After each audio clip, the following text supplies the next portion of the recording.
കൃപാസനത്തിൽ ഉടമ്പടി എടുക്കുന്നവർക്ക് നേർച്ച വസ്തുക്കൾ ലഭിക്കുന്നുണ്ട്. എന്തൊക്കെ നേർച്ച വസ്തുക്കളാണ് നമുക്ക് കൃപാസനത്തിൽ നിന്ന് ലഭിക്കുന്നത്, അതിൻ്റെ പ്രാധാന്യം എന്താണ് എന്നാണ് ഇതിൽ നോക്കുന്നത്. ആദ്യമായി ഒന്ന് പറഞ്ഞോട്ടെ, നമുക്ക് ലഭിക്കുന്ന ഉടമ്പടിയിൽ എടുക്കുന്നവർക്ക് നേർച്ച വസ്തുക്കൾ ലഭിക്കുന്നത് നമ്മൾ കൃപാസനത്തിൽ ഡയറക്റ്റായിട്ട് പോയി ഉടമ്പടി എടുക്കുന്നവർക്ക് മാത്രമേ ഈ നേർച്ച വസ്തുക്കൾ ലഭിക്കുകയുള്ളൂ. ഓൺലൈനായി രജിസ്റ്റർ ചെയ്യുന്നവർക്ക് നേർച്ച വസ്തുക്കൾ ലഭിക്കുകയില്ല. നേർച്ച വസ്തുക്കൾ വേണമെന്നുള്ളവർ ഡയറക്റ്റായി കൃപാസനത്തിൽ ചെന്ന് ഉടമ്പടി എടുക്കണം. അങ്ങനെ എടുക്കുന്നവർക്കേ ഈ നേർച്ച വസ്തുക്കൾ ലഭിക്കുകയുള്ളൂ. അതുപോലെ നമ്മൾ ഡയറക്റ്റായിട്ട് കൃപാസനത്തിൽ പോയി ഉടമ്പടി എടുക്കുമ്പോൾ ഉടമ്പടി ക്ലാസ്സുമുണ്ട്. ഉടമ്പടിയുടെ നമ്മൾ ആ ഇൻസ്ട്രക്ഷൻസൊക്കെ എന്തൊക്കെയാണ് ഫോളോ ചെയ്യേണ്ടത്, അവർ നമ്മുടെ നിന്ന് എന്താണ് എക്സ്പെക്റ്റ് ചെയ്യുന്നത്, അങ്ങനെ പറഞ്ഞിട്ടൊരു ക്ലാസ്സും കൂടെ ഉണ്ട്. അതിന് സമയമുണ്ട്. രാവിലെ 7 മണിക്കുണ്ട്, പിന്നെ 11:30ക്കുണ്ട്, പിന്നെയുള്ളത് 2 മണിക്ക്. അങ്ങനെ 3 ടൈം സ്ലോട്ടാണുള്ളത്. നമ്മൾ ഏത് ടൈമിലാണോ നിങ്ങൾക്ക് പോകാൻ കൺവീനിയൻറ്റ് ആ ടൈം ചൂസ് ചെയ്ത് അതനുസരിച്ച് പോവുക. അപ്പോൾ നമ്മൾ ആദ്യമായിട്ട് ഉടമ്പടി എടുക്കുന്നവർക്ക് ആ ക്ലാസ്സും ഉണ്ട്, ഫസ്റ്റ് ടൈം എടുക്കുന്നവർക്കും ഉണ്ട് ക്ലാസ്. അതുപോലെ ഉടമ്പടി പുതുക്കുന്നവർക്കും ക്ലാസ് ഉണ്ട്. അതിൽ ഓരോ ഇൻസ്ട്രക്ഷൻസും അവർ കറക്റ്റായിട്ട് പറയുന്നുണ്ട്. നമ്മൾ എങ്ങനെയാണ് പ്രാർത്ഥിക്കേണ്ടത്, അതുപോലെ ഈ ഓരോ ആ പ്രാർത്ഥനകൾ ചെല്ലേണ്ടുന്ന രീതികളും എല്ലാം ആ ക്ലാസ്സിൽ കറക്റ്റായിട്ട് പറഞ്ഞു തരുന്നുണ്ട്. അപ്പം ഉടമ്പടി എടുക്കുന്നവർ, എൻ്റെ പേഴ്സണൽ ഒപ്പീനിയൻ ആണെങ്കിൽ ഡയറക്റ്റായിട്ട് ചെന്ന് ഉടമ്പടി എടുക്കുന്നത് കുറച്ചും കൂടെ എഫക്റ്റീവായിട്ട് എനിക്ക് പേഴ്സണലി ഫീൽ ചെയ്യുന്നുണ്ട്. ഓരോരുത്തർക്കും ഓരോ ചോയ്സാണ്. നമ്മുടെ സമയവും സാഹചര്യവും അനുസരിച്ച് ചെയ്യുക. ഇതുപോലെ നേർച്ച വസ്തുക്കളൊക്കെ ലഭിക്കണമെന്നുണ്ട് എന്ന ആഗ്രഹമുള്ളവർ നിങ്ങൾക്ക് സാധിക്കുമെങ്കിൽ കൃപാസനത്തിൽ പോയി ഉടമ്പടി എടുക്കാൻ ശ്രദ്ധിക്കുക. ഈ കൃപാസനത്തിൽ നിന്ന് ലഭിക്കുന്ന ഉടമ്പടിയിലെ നേർച്ച വസ്തുക്കൾ അതിന് ഒത്തിരി ഇമ്പോർട്ടൻസ് ഉള്ള നേർച്ച വസ്തുക്കളാണ്. അതെന്ന് പറയുന്നത് ശരിക്കും നമുക്ക് പറയുകയാണെങ്കിൽ വെരി വെരി ബ്ലെസ്ഡ് മെറ്റീരിയൽസ് അങ്ങനെ തന്നെ പറയണം. അത്രയ്ക്കും അനുഗ്രഹിക്കപ്പെട്ട, അത്രയ്ക്കും ബ്ലെസ് ചെയ്തിട്ടുള്ള നേർച്ച വസ്തുക്കളാണ് നമുക്ക് അവിടെ നിന്ന് ലഭിക്കുന്നത്. അതിൻ്റെ ഇമ്പോർട്ടൻസ് നമുക്ക് മനസ്സിലാകണമെങ്കിൽ നമ്മൾക്ക് ഈ കൃപാസനത്തിൻ്റെ സാക്ഷ്യങ്ങളൊന്ന് ജസ്റ്റ് ഒന്ന് ലിസൺ ചെയ്താൽ തന്നെ അറിയാം. അവരാ വിശ്വാസത്തോടെ അവിടുന്ന് ലഭിച്ച ആ നേർച്ച വസ്തുക്കൾ ഉപയോഗിക്കുമ്പോൾ അവർക്ക് ലഭിക്കുന്ന അനുഗ്രഹങ്ങൾ അത്രത്തോളം പ്രാധാന്യമുണ്ട്. ഓരോ നേർച്ച വസ്തുവിനും അവിടുന്ന് ലഭിക്കുന്ന ഓരോ നേർച്ച വസ്തുക്കൾക്കും അതിൻ്റേതായ പ്രാധാന്യമുണ്ട്. അത്ര വിശുദ്ധിയോടെ വേണം നമ്മളത് ഉപയോഗിക്കാൻ. പ്രാർത്ഥനാപൂർവ്വം വേണം ആ നേർച്ച വസ്തുക്കൾ നമുക്ക് യൂസ് ചെയ്യാൻ. ഓരോ നേർച്ച വസ്തുവിനും അതിൻ്റേതായ ഇമ്പോർട്ടൻസ് ഉണ്ട്.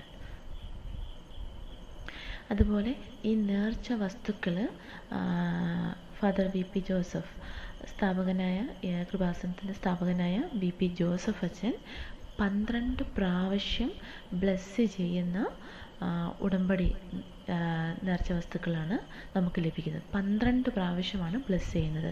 അത് പറയുന്നത് അച്ഛൻ 12 വിശുദ്ധ കുർബാന അർപ്പിച്ചതിന് ശേഷമാണ് ഈ നേർച്ച വസ്തുക്കൾ നമുക്ക് തരുന്ന, അവിടുന്ന് വിശുദ്ധിയോടെ തരുന്ന ആ നേർച്ച വസ്തുക്കൾ 12 പ്രാവശ്യം അച്ഛൻ ബ്ലെസ് ചെയ്യുന്ന നേർച്ച വസ്തുക്കളാണ്.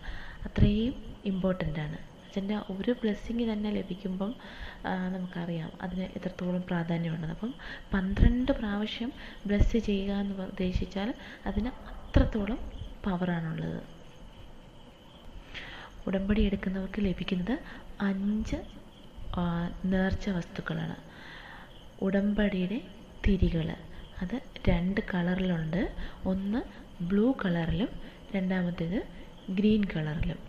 ബ്ലൂ കളറിലുള്ളത് നമുക്ക് മോർണിംഗ് പ്രെയറിൽ 5:30 AM ടൈമിൽ പ്രാർത്ഥന ചെല്ലുമ്പോൾ കത്തിക്കേണ്ടുന്ന തിരിയാണ് ബ്ലൂ കളർ ക്യാൻഡിൽ. അതുപോലെ ഗ്രീൻ കളർ ക്യാൻഡിൽ വൈകിട്ടത്തെ ഈവനിങ് പ്രെയറിന് ശേഷം ഒരു പ്രാർത്ഥനയുണ്ട്. ആ പ്രാർത്ഥനാ സമയത്ത് കത്തിക്കേണ്ടുന്ന തിരിയാണ് ഗ്രീൻ കളർ ക്യാൻഡിൽ. അപ്പോൾ 2 ടൈപ്പ് തിരികളാണ് ലഭിക്കുന്നത്. ഒന്ന് ബ്ലൂ ക്യാൻഡിലും രണ്ടാമത്തേത് ഗ്രീൻ ക്യാൻഡിലും. അടുത്തതായിട്ട് ലഭിക്കുന്നത് ഉടമ്പടി തൈലം. ഉടമ്പടി തൈലം നമ്മൾ ഭക്തിയോടുകൂടി നമുക്ക് ആ മോർണിംഗ് ഒരു പ്രാർത്ഥനയുണ്ട് 5:30 AM ആ പ്രാർത്ഥന കഴിഞ്ഞിട്ട് ഒരു വിശ്വാസ പ്രമാണവും 7 സ്വർഗസ്ഥനായ പിതാവും 7 നന്മ നിറഞ്ഞ മറിയവും ചൊല്ലി വിശുദ്ധിയോടെയും പ്രാർത്ഥനയോടെയും നമ്മുടെ നെറ്റിയിൽ ഈ തൈലം ഉപയോഗിച്ച് കുരിശു വരയ്ക്കണം. അതുപോലെ ഈ തൈലം നമുക്ക് എന്തെങ്കിലും രോഗാവസ്ഥയോ ശരീരത്തിൽ എന്തെങ്കിലും ബുദ്ധിമുട്ടുകളോ തോന്നിയാൽ ഇതുപോലെ പ്രാർത്ഥനയോടെ ഈ തൈലം എടുത്ത് നമുക്ക് എവിടെയാണോ വേദന അല്ലെങ്കിൽ എവിടെയാണോ ഒരു ബുദ്ധിമുട്ട് ഫീൽ ചെയ്യുന്നത് അവിടെ പ്രാർത്ഥനയോടുകൂടി കുരിശു വരയ്ക്കുക. ഈ തൈലം ഉപയോഗിച്ച് നമ്മൾ കുരിശു വരയ്ക്കുക. നമുക്ക് സൗഖ്യം ലഭിക്കാനായിട്ട് ഒത്തിരി സാക്ഷ്യങ്ങൾ നമുക്ക് കേട്ടാലറിയാം. അവർ ആ വിശുദ്ധിയോടുകൂടി തൈലം ഉപയോഗിച്ചപ്പോൾ അവർക്ക് സൗഖ്യം ലഭിച്ചതിൻ്റെ ഒത്തിരി സാക്ഷ്യങ്ങൾ നമുക്കത് ആ വീഡിയോസ് വാച്ച് ചെയ്ത് കഴിഞ്ഞാൽ ഒത്തിരി സാക്ഷ്യങ്ങൾ കാണാൻ സാധിക്കും. പിന്നെയുള്ളത് ഉടമ്പടിയിലെ ഉപ്പാണ്. ഉടമ്പടി ഉപ്പ് നമുക്ക് ഭക്ഷണത്തിൽ ഇപ്പം എന്തെങ്കിലും ആർക്കെങ്കിലും നമ്മൾ എന്തെങ്കിലും ഒരു ഉദ്ദേശത്തോടെ ഉപയോഗിക്കാനാണെങ്കിൽ ഭക്ഷണത്തിൽ ചെറിയ അളവിൽ ഈ ഉപ്പ് ആഡ് ചെയ്തിട്ട് ഉപയോഗിക്കാം. വിശുദ്ധിയോടും പ്രാർത്ഥനയോടും കൂടി വേണം ഉപ്പ് ഉപയോഗിക്കാൻ. പിന്നെയുള്ളത് കാശരൂപം. മാതാവിൻ്റെ ഒരു കാശരൂപം നമുക്ക് ലഭിക്കുന്നുണ്ട്. അത് നമുക്ക് എവിടെയെങ്കിലും പോകുമ്പോൾ നമുക്കൊരു സംരക്ഷണമായി നമ്മുടെ കൂടെ മാതാവിൻ്റെ ആ ഒരു സംരക്ഷണം ലഭിക്കാനായി ഈ കാശരൂപം ഒന്നെങ്കിൽ നമ്മുടെ മാലയിൽ അല്ലെങ്കിൽ കൊന്തയിൽ കോർത്തെടുക്കാം, അല്ലെങ്കിൽ നമ്മുടെ പേഴ്സിൽ നമുക്ക് ക്യാരി ചെയ്യാം. അപ്പം നമുക്ക് ആ മാതാവിൻ്റെ ഒരു സംരക്ഷണം ഒത്തിരി സാക്ഷ്യങ്ങൾ കേട്ടിട്ടുണ്ട്. ഇൻ്റർവ്യൂ സമയത്തൊക്കെ ഈ കാശരൂപമായി പോയിട്ട് ഒന്നും പഠിക്കാതെ പോയി ആ ഇൻ്റർവ്യൂ പാസ്സാവുന്നതും, അതുപോലെ എക്സാം ടൈമിൽ ഈ കാശരൂപം കയ്യിൽ മുറുക്കി പിടിച്ചുകൊണ്ട് പോയി ആ എക്സാം അറ്റൻഡ് ചെയ്യുമ്പോൾ അത് കംപ്ലീറ്റ് ആയിട്ട് ഒരു സക്സസ് സ്റ്റോറിയിലോട്ട് നീങ്ങുന്ന ഒത്തിരി സാക്ഷ്യങ്ങൾ നമുക്ക് ഇഷ്ടംപോലെ കാണാൻ സാധിക്കും. കാശരൂപത്തിൽ ഒത്തിരി പവർഫുള്ളാണ് ആ കാശരൂപം. ഞാൻ എൻ്റെ ആ കാശരൂപം അവിടുന്ന് ലഭിച്ച അന്ന് തന്നെ എൻ്റെ കൊന്തയിൽ ഇട്ടിരിക്കുകയാണ്. അപ്പോൾ ആ കാശരൂപം എനിക്ക് അണിയുമ്പോൾ തന്നെ ഒരു പ്രത്യേക ഒരു മാതാവിൻ്റെ ഒരു സംരക്ഷണം ആ ലൈഫിൽ അത് ഭയങ്കരമായിട്ടത് റിഫ്ലക്റ്റ് ചെയ്യുന്നത് എനിക്ക് അറിയാൻ സാധിക്കുന്നുണ്ട്. ആ കാശരൂപം ഞാൻ ആ മാലയിൽ ഇങ്ങനെ കോർത്ത് ഇട്ടിരിക്കുകയാണ്. അപ്പോൾ മാതാവിൻ്റെ ആ ഒരു സംരക്ഷണവും ആ കരുതലും ഒക്കെ എനിക്ക് ഫീൽ ചെയ്യുന്നുണ്ട്. ഒത്തിരി ബ്ലെസ്ഡ് ആയിട്ടുള്ള ഒരു കാശരൂപമാണിത്. പിന്നെയുള്ളത് നമുക്ക് ഉടമ്പടിയിലെ ബുക്കാണ്. ഈ ബുക്കിനകത്ത് ഈ ഉടമ്പടിയുടെ ചരിത്രങ്ങളും ഈ ഓരോ ക്യാൻഡിൽസിന് സിംബൽസും ഇതുപയോഗിക്കുന്നതിൻ്റെ റീസൺസും അങ്ങനെ ഒരു ബ്രീഫായിട്ടുള്ള കാര്യങ്ങളെല്ലാം ഈ ബുക്കിനകത്ത് ഒരു ചെറിയൊരു ബുക്കാണ്, പക്ഷേ ഇമ്പോർട്ടൻ്റ് ആയിട്ടുള്ള പോയിൻറ്റ്സ് ഒക്കെ അതിനകത്ത് കൊടുത്തിട്ടുണ്ട്. പിന്നെയുള്ളത് ഈ ബുക്കിനകത്താണ് നമ്മൾ മോർണിംഗ് ചെല്ലാനുള്ള പ്രെയറും അതുപോലെ ഈവനിങ് ചെല്ലാനുള്ള പ്രേയേഴ്സും എല്ലാം കൊടുത്തിരിക്കുന്നത് ഈ ബുക്കിലാണ്. അപ്പോൾ എല്ലാ ദിവസവും നമ്മൾ ഈ ബുക്ക് ഉപയോഗിച്ചാണ് നമ്മൾ പ്രാർത്ഥനകൾ ചൊല്ലുന്നത്. ഇത്രയും നേർച്ച വസ്തുക്കളാണ് നമുക്ക് അവിടെ നിന്ന് ലഭിക്കുന്നത്. ഈ നേർച്ച വസ്തുക്കൾക്ക് അതിൻ്റേത് ഒത്തിരി ഇമ്പോർട്ടൻസ് ഉണ്ട്. ഓരോ നേർച്ച വസ്തുവിനും അതിൻ്റേതായ ഇമ്പോർട്ടൻസ് ഉണ്ട്. അതിൻ്റേതായ ആ വിശുദ്ധിയോടും ആ പ്രാർത്ഥനയോടും കൂടെ വേണം നമ്മൾ ആ ഓരോ നേർച്ച വസ്തുവും ഉപയോഗിക്കാൻ. ആ ഉപയോഗിക്കുമ്പോൾ തന്നെ നമുക്ക് ആ ഒരു ചേഞ്ച് അനുഭവിച്ചറിയാം. ഇപ്പോൾ നമ്മൾ എല്ലാ ദിവസവുമാണ് നമ്മൾ ആ തൈലം നമ്മുടെ നെറ്റിയിൽ പുരട്ടുന്നത്. അപ്പോൾ അത്രയും നമുക്ക് ആ ഒരു ബ്ലെസ്സിങ് ലഭിക്കുന്നു. അത്രയും വിശദീകരിച്ച് അത്രയും ബ്ലെസ് ചെയ്തിട്ടുള്ള വസ്തുക്കളാണ്, നേർച്ച വസ്തുക്കളാണിത്.